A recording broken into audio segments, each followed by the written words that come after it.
El Partido Nacional pone pro hacia las elecciones de octubre luego de una semana muy agitada por los resultados de las elecciones internas.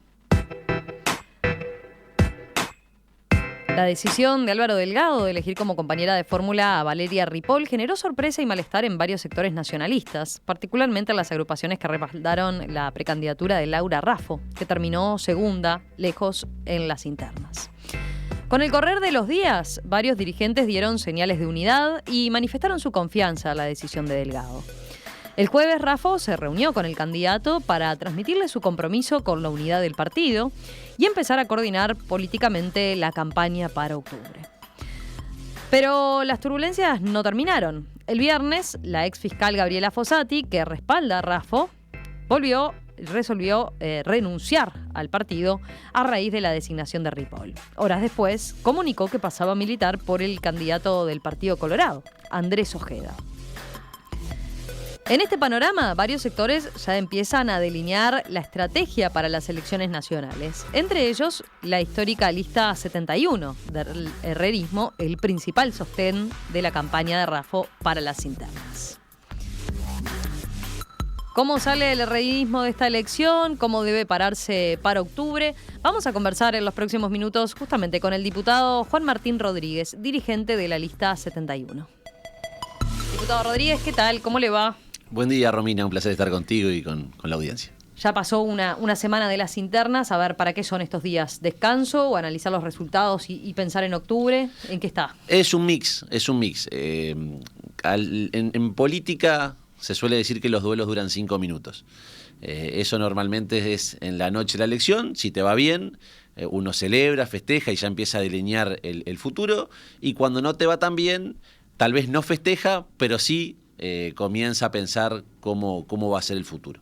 Y de esa manera la lista 71, al otro día de la elección, el lunes pasado, lunes primero, ya estaba realizando su primera asamblea, como es clásica en ella todos los lunes después de una elección, con la decisión tomada de encaminarse a colaborar, a hacer un aporte, por supuesto, un aporte más, como lo van a hacer todas las demás agrupaciones y sectores del Partido Nacional, al triunfo de la coalición en noviembre, pero naturalmente previo paso por octubre, donde aspiramos que nuestro partido sea, dentro del esquema de la coalición republicana, el que recoja mayor adhesión para poder pasar al balotaje. Le pregunto primero por los resultados del Partido Nacional. A ver, el Partido Nacional tuvo en términos absolutos su peor votación en las internas con 304.908 votos, o sea, por debajo incluso de lo que había cosechado en 1999, cuando había llegado a 378.000 votos. ¿Qué análisis hace usted de estos números? Sí, primero convengamos que las elecciones internas justamente son eso, elecciones internas. O sea, no existe una competencia entre los partidos para ver quién saca más votos. De hecho, eso no condiciona el resultado electoral ni en octubre ni en noviembre. El Partido Nacional en las últimas elecciones, y no hablo solamente del 2019, hablo del 2014, hablo del 2009, se posicionaba como el principal partido o el partido que registraba mayor participación, mayor adhesión en la interna, y en algunos casos le significó ganar la elección en octubre y en noviembre con la coalición, y en otros casos no. O sea que no es un factor determinante. Por supuesto, en el Partido Nacional, que tiene una clásica participación masiva en la elección interna, es un partido votador, le gusta participar al blanco, registrar estos guarismos se pueden explicar en buena medida a que, a diferencia de todas las demás elecciones internas, encontraba el Partido Nacional en el gobierno como principal articulador de una coalición. Ya habíamos sido, en el caso del gobierno del doctor Valle, integrantes de la coalición, pero el momento de la elección no la integrábamos como tal, ya nos habíamos retirado un par de años antes. Entonces, evidentemente eso exige que los precandidatos, las precandidatas, tuviesen un nivel de discusión interna ajustado a esa nueva realidad. O sea, el Partido Nacional no podía ser ejemplo sus discusiones históricas, capaz que muy hacia afuera, sino que debería mantenerlas en un clima de tranquilidad, que creo que fue el correcto. Deberíamos aprender mucho de eso, y creo que es un buen ejemplo para el futuro, donde el partido puede, liderando una coalición, integrando el gobierno, liderando a la coalición de gobierno, mantener una contienda por la preferencia interna que se salde de buena manera.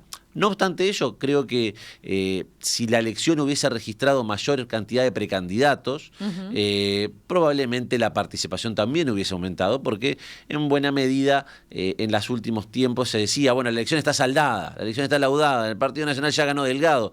Más allá de nuestra opinión, que lo importante es lo que dicen las urnas, que en definitiva le dio la preferencia a Álvaro, y nosotros como buenos demócratas respetamos, celebramos esa decisión, porque en definitiva no es más que la decisión de los para ustedes tuvieron ambos factores, o sea, el hecho de que por un lado ser oficialismo y estar en el gobierno no es lo mismo como impulsor para las elecciones internas, y por otro lado esto que se señalaba, ¿no? Que ya marcaban las encuestas que parecía estar muy clara la victoria de Delgado, y por lo tanto, bueno, también resta incentivo a la hora de poder definir por parte del votante blanco. Sí, probablemente, y si seguimos analizando es muy probable que encontremos más factores. Repito, estoy convencido que si más compañeras y más compañeros hubiesen saltado la cancha como precandidatos y no se hubiesen arrimado capaz que al calor de la zona de confort y decir, bueno, esto va para este lado y voy a plebiscitar mi nombre,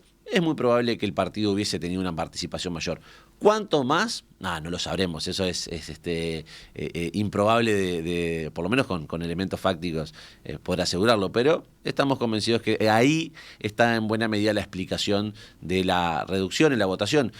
La última fueron casi 457.000 más o menos, y ahora creo que en el escrutinio departamental es un poquito más de esos 304, que estamos por los 320, pero más o menos, es verdad, es la menor votación. Aspiramos que más allá de la votación lograda ahora en la interna, la participación lograda en la interna, hacia octubre, primero como partido y como coalición hacia noviembre, que de hecho la participación, y no me quiero desdecir con lo que dije antes, pero la suma de la participación en los partidos de la coalición supera a la participación registrada por el Frente Amplio. ¿Eso es un síntoma de algo? No, son datos. Así como es verdad que el Partido Nacional registró una menor votación respecto a la elección del 2019, la elección interna, también es verdad que la suma de la participación de los partidos de la coalición supera al Frente Amplio en esta elección 2024. Vayamos al análisis particular de la precandidatura de Laura Raffo. ¿Qué análisis hace usted de lo que fue la derrota en la interna de Raffo? En primer lugar, yo no creo que esté bueno hablar de triunfo, victoria y derrota o fracaso. Creo que son términos que a mí por lo menos son demasiado absolutos y que en política tendríamos que tratar de evitar. El siempre, nunca, todo, nada, son palabras o conceptos muy absolutos. Primero porque es una elección interna. Porque es una elección interna, y en la elección interna hay una frase de la calle Herrera que la describe muy bien. Los blancos, los que nos disputamos en todo caso en la interna, es la preferencia, y en ese sentido lo que Álvaro logró fue logró la preferencia de los nacionalistas. No obstante, la participación, la inserción de Laura Raffo en este esquema, en este menú electoral, entendemos que fue muy positivo para el Partido Nacional. De no haber existido, por lo menos, la participación de Laura, tal vez hubiese sido una candidatura resuelta entre cuatro paredes, la de Álvaro. Sin embargo, fue una contienda electoral la que determinó que hoy Álvaro Delgado sea el candidato único por el Partido Nacional, y además un agregado no menor. Y lo ato con la parte de la respuesta de la pregunta anterior. El Partido Nacional, al ser gobierno, al liderar una coalición de gobierno, no es solo el Partido Nacional, pero al liderar una coalición de gobierno, estaba obligado a que el gobierno no se tragara al partido. Y ahí los sectores, los precandidatos, los movimientos, las listas tenían que demostrar esa amplitud en la oferta electoral. Y Laura fue parte de esa oferta. Naturalmente hubiésemos preferido que esa propuesta, que su nombre registrara una mayor adhesión, ni que hablar. O sea, yo hubiese, en mi diseño de estrategia electoral, lo que pretendía era que Laura registrara, que lograra la preferencia partidaria. Y si no la lograse, que la votación fuese lo más alta posible. Bueno, el primer escenario no se dio. El segundo escenario estuvimos tal vez lejos de lo que hubiésemos querido, apenas acercándonos al 20%. Naturalmente, ante un escenario de no obtener la preferencia, obtener 30 es mejor que 20 y obtener 40 es mejor que 30. Pero bueno, creemos que la lógica partidaria abre un nuevo escenario donde de cara a octubre los sectores, los diferentes sectores, los que acompañaron la precandidatura de Álvaro, los que acompañaron la precandidatura de Laura, los que acompañaron la precandidatura de Jorge, de Carlos y de Roxana, hay un barajar y dar de vuelta.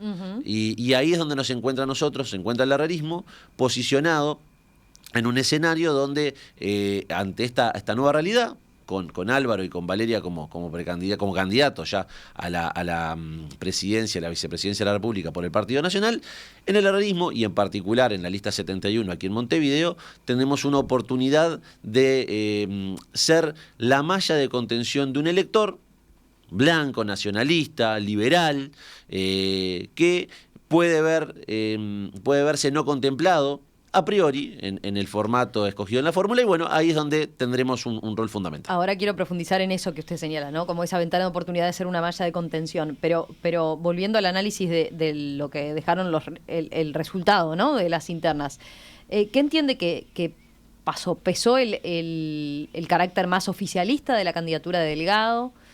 Pesó también la diferencia de estructura, porque por ejemplo recordemos que Delgado tenía el apoyo de 13 de los 15 intendentes, cierto desgaste de la lista 71. ¿Qué análisis hace de eso? A ver, empiezo por el final. La lista 71 recogió aquí en Montevideo las 3/4 partes de los votos que obtuvo Laura.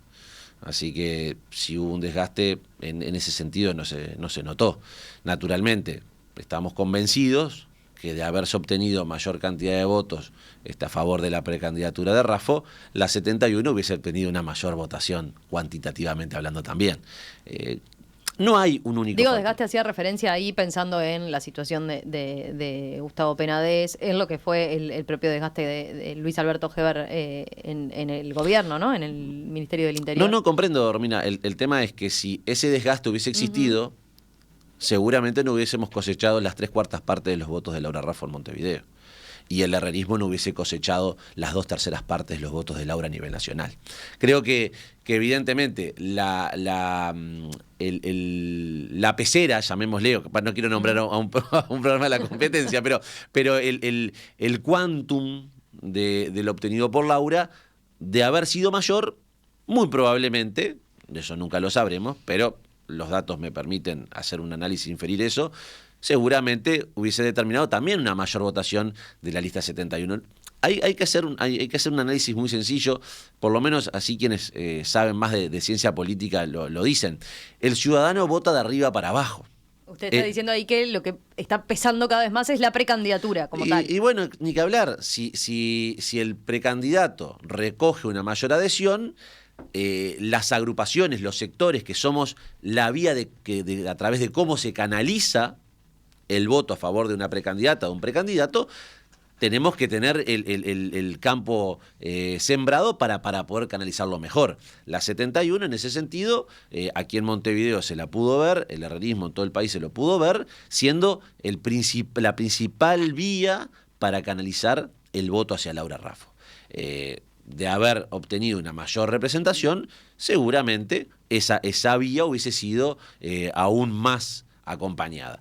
No obstante, más allá de eso, es importante destacar lo siguiente, o sea, una agrupación política como la 71, independientemente de la precandidatura, a nosotros nos ha tocado acompañar a precandidatos que han obtenido la preferencia partidaria y a precandidatos que no han obtenido la preferencia partidaria. Lo hicimos en el 99 con la Calle Herrera, que ganó la interna, lo hicimos en el 2004, que ahí la preferencia la obtuvo Jorge Larrañaga y nosotros acompañábamos a Luis Alberto de la Calle Herrera nuevamente. En el 2009 acompañábamos nuevamente a la Calle Herrera y obtuvo la preferencia partidaria. En el 2014 a la Calle Pou y lo mismo. En el 2019 a la Calle Pou lo mismo. Ahora nos tocó acompañar a la precandidata que no obtuvo la preferencia. O sea, nosotros sabemos de esas realidades. No nos son ajenas y, como te decía en un principio, son elecciones que tienen su comienzo, tienen su ciclo en cuanto a como acto electoral, y nosotros ya estamos con la cabeza pensando hacia octubre primero, que es cuando las agrupaciones como tal se plebiscitan, y luego, por supuesto, hacia noviembre. Pero hace un análisis de por qué no prendió tanto la candidatura de Laura Raffo como ustedes hubieran querido. Yo creo que Laura logró ser un atractivo, un activo en una interna del Partido Nacional, donde de no haber aparecido su nombre, es muy probable que el nombre de Álvaro Delgado hubiese sido acordado casi sin elección. Entonces, si eso hubiese sucedido, yo realmente hoy estaría muy enojado conmigo mismo. Creo que la mejor forma de legitimar un nombre en el Partido Nacional, yo no me voy a meter en otros partidos, en el Partido Nacional los nombres se legitiman a través de los votos. Por lo tanto, yo celebro la decisión de Laura de haberse presentado, haber plebiscitado su nombre como precandidata del Partido Nacional, y celebro sobre todo no haberse bajado y haber continuado hasta el final. ¿Estuvo esa posibilidad? Y no haber especulado. No. Digo porque otras compañeras y otros compañeros tal vez especularon mucho si salían, no salían, miraban encuestas, veían que no medían. Hubo muchos nombres, entonces, ¿no? como no medían, yo no voy a poner mi nombre y que después obtener un N%, vamos a no decir un número. Y eso al partido hay que aprender y hay que siempre ser conscientes que al partido no se le pasan cuentas, que al partido se lo sirve y no se sirve del partido. Entonces, yo celebro la actitud de Laura, celebro esa decisión, esa actitud de ir hacia adelante, de no haber sucumbido tal vez a otras situaciones como lo hicieron otros compañeros, legítimas todas, yo no las cuestiono, digo que yo celebro lo que hizo la precandidata que yo acompañé. Enseguida continuamos con la entrevista con el diputado Juan Martín Rodríguez, diputado por Montevideo de la lista 71 del Partido Nacional. Vamos a seguir profundizando en qué dejó para el herrerismo el resultado de las elecciones internas y cómo se posiciona, sobre todo de cara a octubre, con el nuevo escenario que quedó planteado a nivel político. ¿Cómo sale el herrerismo de esta elección interna? ¿Cómo debe pararse para octubre? De eso estamos conversando con el diputado de la lista 71, Juan Martín Rodríguez. Recordemos, la histórica lista 71 del herrerismo fue el principal sostén de la campaña de Laura Raffo en las internas. Diputado Rodríguez, le pregunto por el domingo de noche. A ver, la elección de Valeria Ripoll como candidata a la vicepresidencia generó muchísimo ruido, ¿no? Varios integrantes del espacio Sumar, de hecho, salieron a dar un mensaje de unidad en estos días y señalaron que confían en la elección de Delgado, pero al mismo tiempo dijeron que hubieran preferido que Laura Raffo fuera la vice. ¿Usted coincide? Vayamos por partes. A ver. ¿La decisión fue sorpresiva? Sí. Yo estaba a las 9:30, 10 menos cuarto, acá cruzando la calle, cuando nos comunican la decisión, o comenzaba el proceso de comunicación de la decisión del candidato que obtuvo la preferencia partidaria, de Álvaro Delgado. Naturalmente, el contundente resultado de Álvaro, o sea, prácticamente el 75% de los votos, le daba una condición que en otra situación, con un porcentaje menor, tal vez no hubiese sido tan drástica la comunicación. ¿Cuánto estaba conversado de eso? Porque se especuló mucho y se hablaba de que el 20% era como el porcentaje, digamos, clave a mirar, ¿no?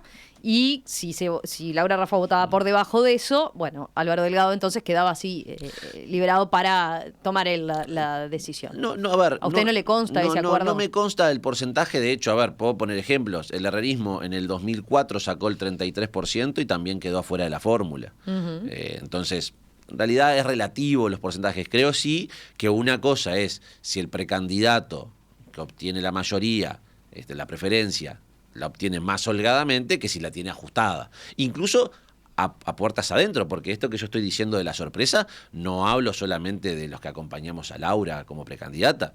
Ha sido público que los primeros sorprendidos fueron los que integraban el movimiento que acompañaba la precandidatura de Álvaro Delgado, con varias caras y varias preguntas al momento de haber sido enterados de esa decisión. Entonces, primero eso.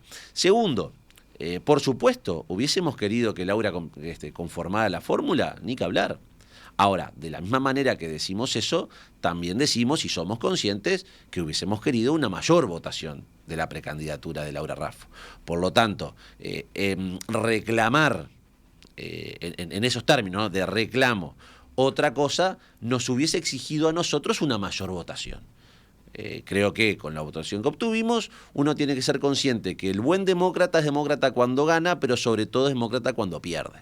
Y si nosotros obtuvimos menos del 20%, no tenemos mucho más que decir, nos sorprendió la decisión, hubiésemos preferido otra salida, pero aceptamos que quien obtuvo las 3/4 partes de los votos de los blancos que participaron en la interna, algún derecho para sostener la decisión tiene. Por supuesto. Pero se debió manejar distinto lo que fue ese proceso hace semanas que se viene hablando, ¿no? Sí. De quién iba a la vicepresidencia, de que Laura Raffo no era la primera elección de Delgado, de que había otros nombres. El propio Delgado trascendió, hizo encuestas de opinión o estudios de opinión pública donde midió a una y otra, ¿no? Bueno, a Laura Raffo y a Valeria Ripoll. Y es legítimo, seguramente si Laura hubiese estado en los sondeos de opinión pública recogiendo la preferencia partidaria, es muy probable que nosotros también hubiésemos manejado la información o al momento de tomar la decisión hubiésemos manejado estos insumos. En política no se hace política al olfato. Ya no. O no solamente, en muchas cosas sí, capaz que, a ver, la cosa indica que va para allá o que va para acá y vamos arriba. Ahora, cada vez es más profesional la toma de decisiones. Por lo menos yo soy de los que entiende que debe apelarse a elementos como eso. Ahora, ¿quién va a juzgar si la decisión fue la correcta o no? La gente. En octubre primero y en noviembre después. Si el resultado electoral convalida la decisión de Álvaro Delgado en cuanto a elegir a Valeria Ripoll, todos vamos a decir que fue una gran decisión. Como yo no espero que pase lo contrario, porque voy a trabajar para que esa sea lo que estemos conversando dentro de 4 y 5 meses, otro escenario no me lo planteo. Pero yo apuesto, porque confío en la convicción del candidato Álvaro Delgado al tomar la decisión, en que esto va a ser una buena decisión a los efectos de obtener la preferencia en octubre primero por parte del Partido Nacional y luego hacia noviembre ya en el balotaje. Ya está, por lo visto dio vuelta a la página y está pensando en octubre, pero hablaba de malla de contención. Le consta también que hay muchos blancos que, de todas formas, hay algunos que se sorprendieron al principio. Pero que bueno, que con el paso de las horas y los días empezaron a decir, bueno, capaz que no está tan errada, ¿no? La decisión esta de ensanchar el partido, como dice el propio Delgado.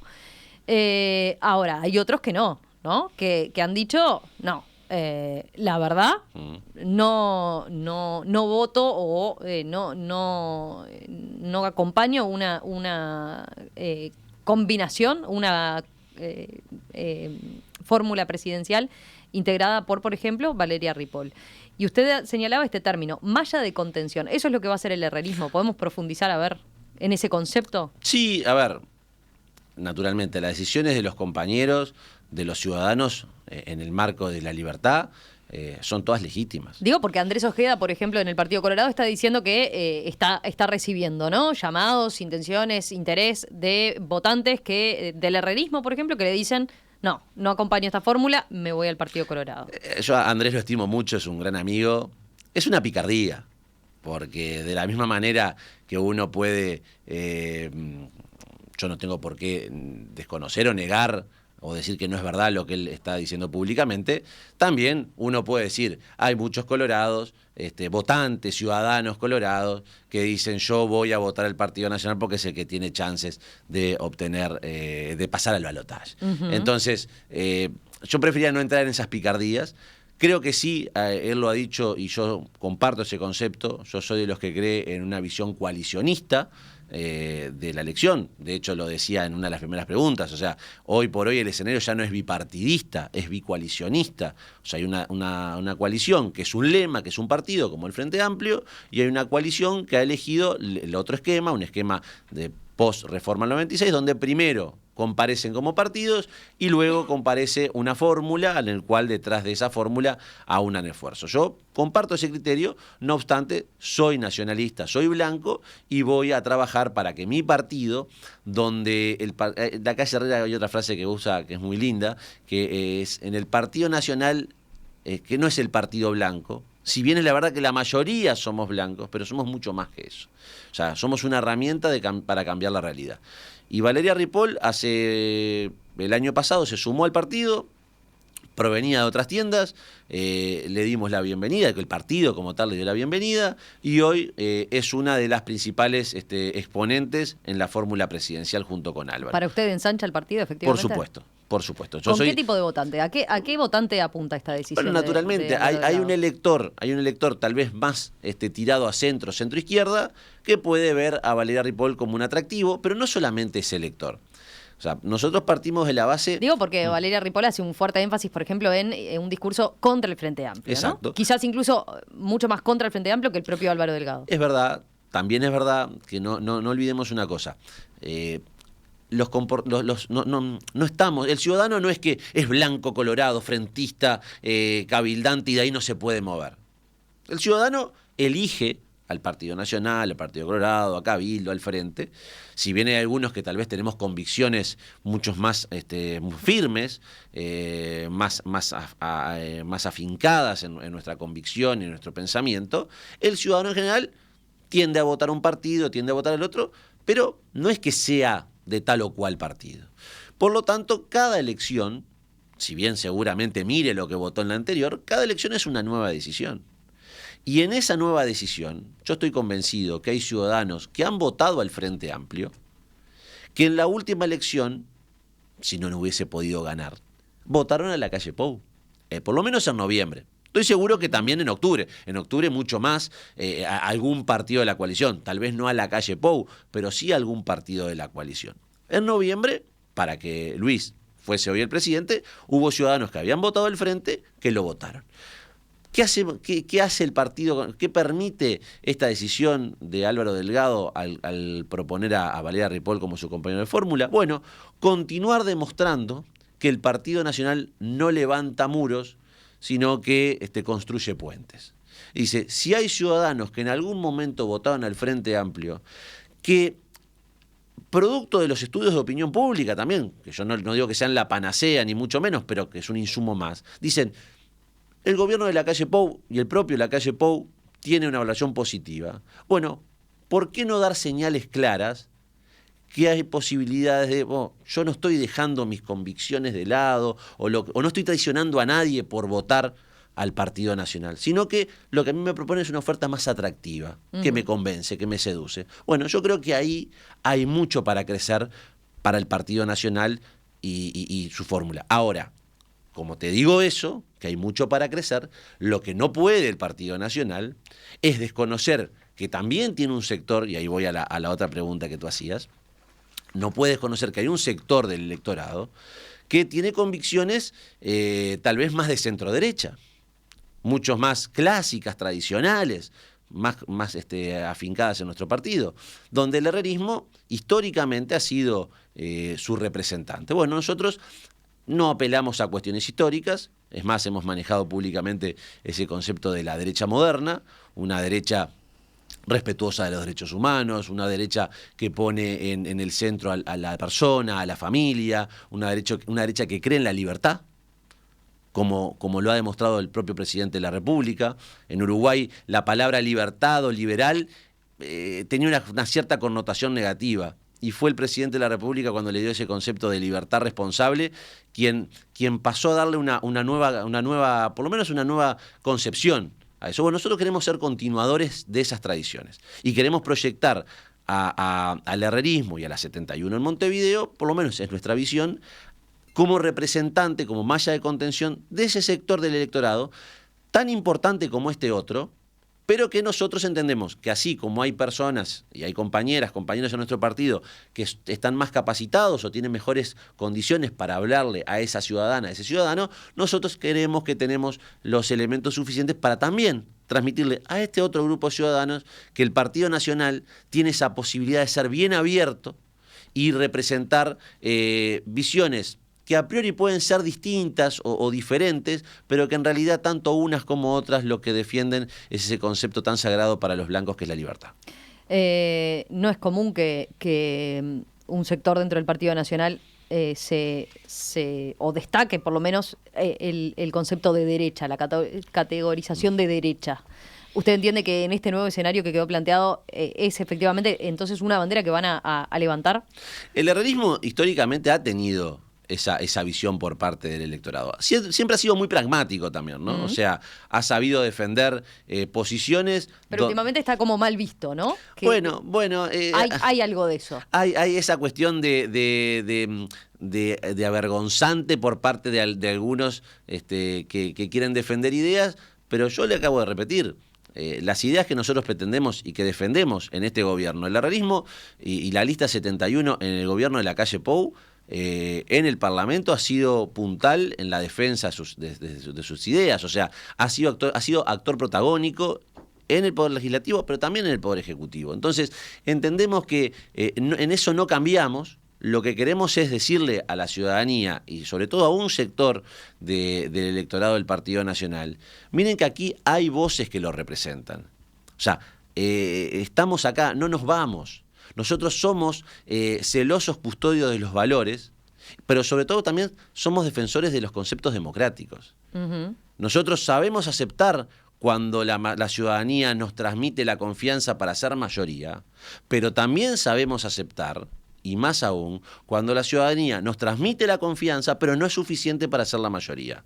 Porque eso de si pierdo me llevo la pelota y no juega nadie, para un buen demócrata no corre. O sea, las convicciones democráticas tienen que ser claras, porque si no, que se dediquen a otra cosa. O sea, en política y en una democracia lo que mandan son los votos. Y uno tiene que ser sabedores de eso cuando obtiene una representación, pero sobre todo tiene que ser consciente de eso cuando no obtiene la mayoría. Porque eso es lo que uno lo define como demócrata.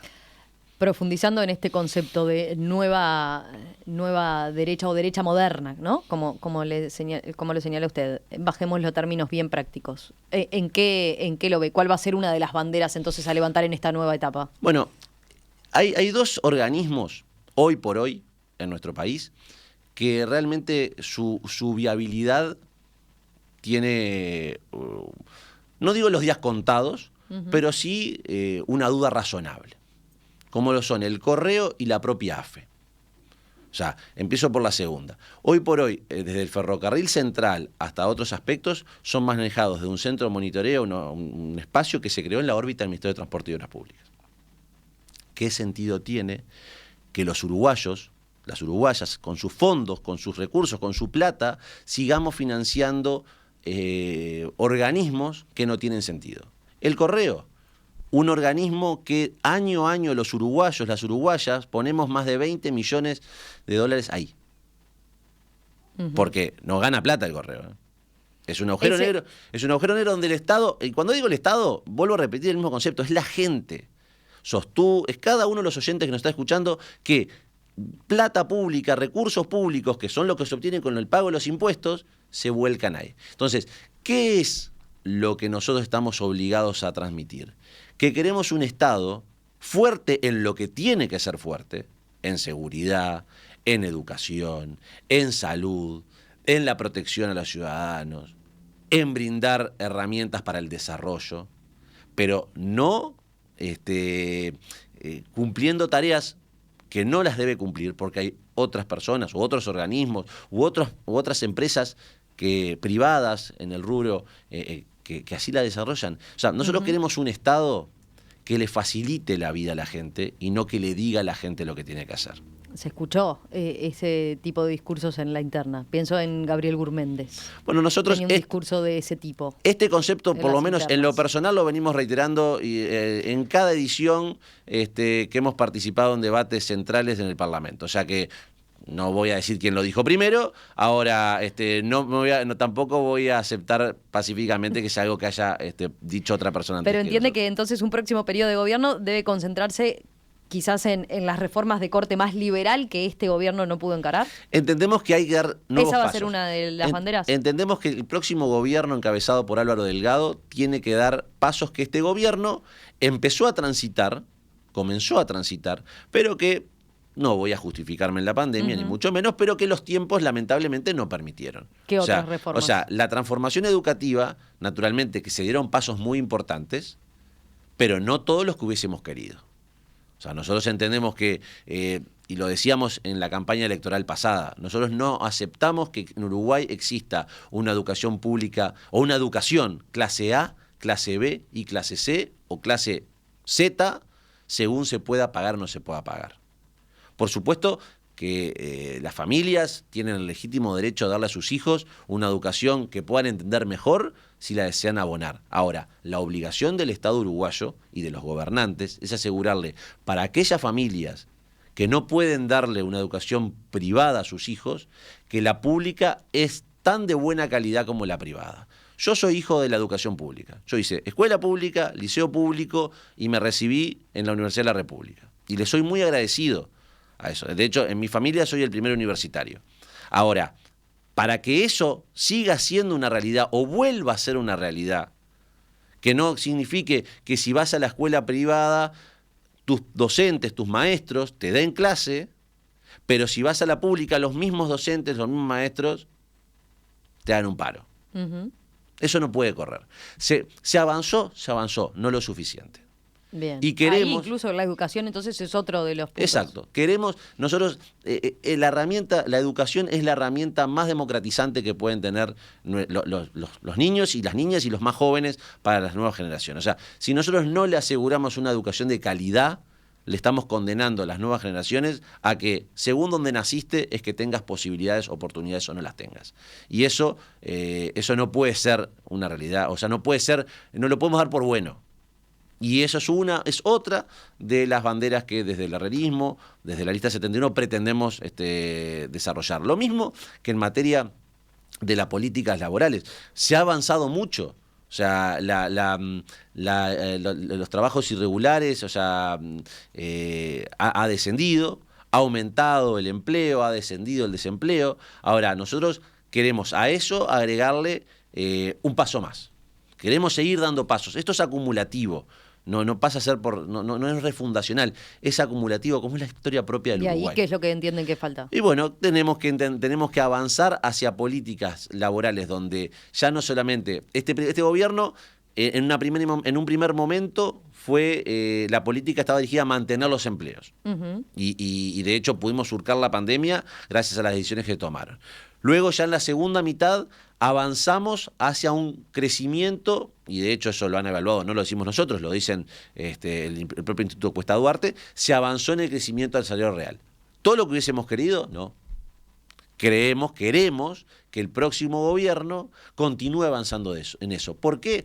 Porque la única forma de asegurarle el desarrollo a las familias, a las personas y a las familias, es que el trabajo reciba como contraprestación una remuneración justa, una remuneración que permita el desarrollo, que permita pensar en una mejora en los recursos que le destina la familia a los hijos, a la educación, a la vivienda, al descanso, al desarrollo. Esa es la vía y entendemos que por ahí debemos transitar. Una última pregunta para tratar de ubicar este punto. También existen las comparaciones a nivel internacional, ¿no? Hoy en día, y se ha hablado mucho de lo que representa esta nueva derecha en el mundo. Pienso en, por ejemplo, Javier Milei, en Vox, en Ciudadanos. ¿Qué diferencia le ve usted entonces a ese tipo de planteos con lo que están proponiendo ustedes? Nosotros hablamos de derecha moderna, centro-derecha. Naturalmente, tal vez la fórmula más fácil sea así, identificar a Vox, a Milei, a Bolsonaro, a Trump. No es la lógica nuestra. O sea, nosotros hemos manejado en el herrerismo y en la lista 71 siempre una defensa de la libertad, respetuosa, como decíamos, de los derechos humanos, del respeto al que piensa distinto, no de aplastar al que no piensa como yo, sino, sí, discutir, por supuesto, enfrentar, ni que hablar, pero construir a partir de las diferencias. Nosotros no es que tengamos que separarnos, sino que simplemente nuestro desarrollo y nuestras ideas nos identifican y queremos seguir transitando sin dejar de reconocer que naturalmente en un partido nacional donde el famoso cachol que era antes de la elección de la reforma del 96, donde estaba bien claro quienes corrían tal vez por la centroderecha, quienes corrían por la centroizquierda y por el centro, estaba más marcado porque eso se reflejaba a través de las candidaturas. A partir del año 99, ya instalada la reforma, con una candidatura única, el Partido Nacional eso le ha costado un poco más, o ya sea porque se ha volcado más para un lado o más para el otro, le ha costado un poco más. Bueno, nosotros tenemos que ser... aplicar bien las normas de juego. O sea, si el sistema permite, si el sistema electoral permite o exige una candidatura única, por partido está perfecto. Ahora, no exige que los lemas, que los sublemas, que los movimientos, que los sectores piensen todos igual. Y veamos el ejemplo del Frente Amplio, donde más allá de la candidatura única conviven moderados, radicales, comunistas, tupamaros, socialistas, demócratas cristianos, y nadie dice que dejan de ser una cosa o la otra.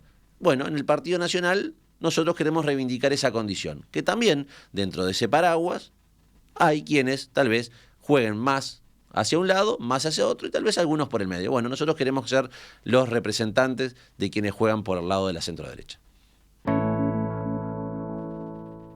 Diputado Juan Martín Rodríguez, para terminar, 2 preguntas. Una, ¿cómo vio la decisión de estas últimas horas de la ex fiscal Gabriela Fossati de abandonar el Partido Nacional y sumarse a el equipo de Andrés Ojeda y empezar a militar con Andrés Ojeda por este anuncio propio de Álvaro Delgado de que su compañera de fórmula va a ser Valeria Ripoll? Es legítima, es una decisión la cual tiene todo su derecho. Lo que nosotros lamentamos es que, una cosa que lo decíamos antes, en democracia hay que ser buen ganador, pero también buen perdedor. Y si el respaldo popular no te acompaña, uno tiene que mirarse por qué. ¿Su actitud no fue de buena perdedora? Y bueno, cada uno sabrá lo que hace. Ahora, cuando a uno le va bien, tiene responsabilidades, tiene obligaciones. Y cuando a uno no le va tan bien, también tiene responsabilidades. Abandonar el barco, irse, no es de buen blanco y no es de buen demócrata. En política lo que mandan son los votos, no los cursos. O sea, ¿qué quiere decir con eso? Bueno, eso, que se podrá tener más de 100 cursos a cuestas, podrá ser una excelente profesional, pero si cuando sometes tu nombre a la voz de la gente te dice no, hay que aprender capaz que no es lo tuyo. ¿Ella hacía eso? La gente lo valorará. Lo último, ¿Laura Raffo va a encabezar la lista del herrerismo? Más allá de que la calle Pou va a encabezar, se supone que todas las listas, ¿no? Bueno, del Partido Nacional, o por lo menos su nombre está a disposición, como dice la lista del herrerismo va a ser encabezada por el presidente de la República, desde el momento que nuestro candidato anunció su confirmación en cuanto a poner a disposición su nombre. Nosotros lo celebramos, lo veníamos diciendo hace mucho tiempo, entendemos que el presidente tenía que ser candidato al Senado.